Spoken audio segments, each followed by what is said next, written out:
Assalamu alaikum students. As you all know that in previous video we discussed about the difference between the activation of parasympathetic and sympathetic nervous system. Now in today's video we'll discuss about the synthesis, release and storage of uh, acetylcholine, and as well as we will discuss about the receptors of acetylcholine. Now, what is acetylcholine? Basically, acetylcholine is a neurotransmitter of parasympathetic nervous system, which has two receptors called as cholinergic receptors. The first one is muscarinic receptor, and the second one is nicotinic receptors. Now, how acetylcholine is formed?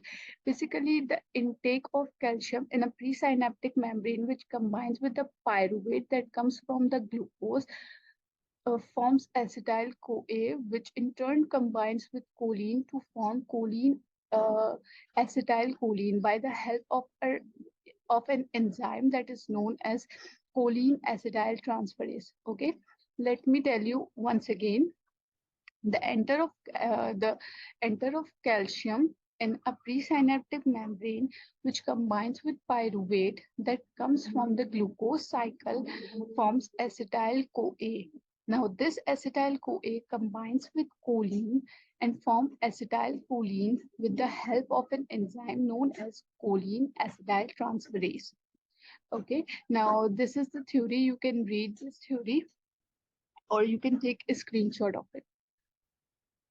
Now, how acetylcholine is stored? Basically, acetylcholine is stored in a type of vesicle by the help of an enzyme known as choline acetyltransferase, which causes the H plus ion to exit the vesicle, and acetylcholine in turn enters the vesicle. ATP, that is adenosine triphosphate, converts into ADP, that is adenosine diphosphate.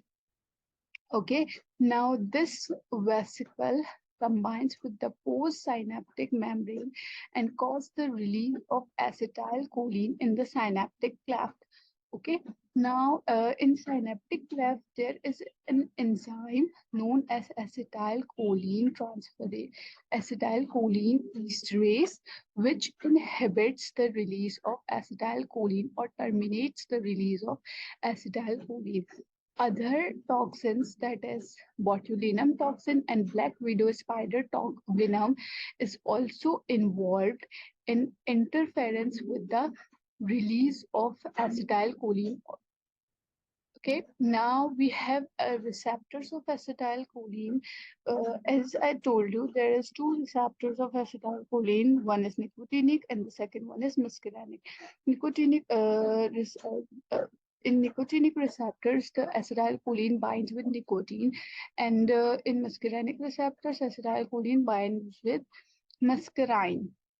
Okay, now a nicotinic receptor can be blocked by curare, that is a tuberculin, and muscarinic receptor can be blocked by atropine. Okay, these both can also be the antagonist of acetylcholine. Now, nicotinic receptors are linked to ion channels.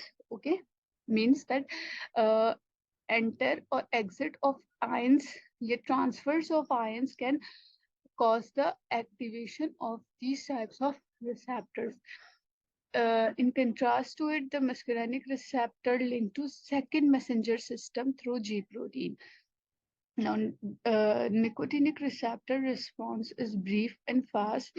As compared to it, the muscarinic receptor response is slow and prolonged. Nicotinic receptor located at neuromuscular junction, autonomic ganglia, and to a small extent in the CNS, while the muscarinic receptor found on myocardial muscles, certain smooth muscles, and in discrete CNS regions. Nicotinic receptor mediate excitation in the target cell.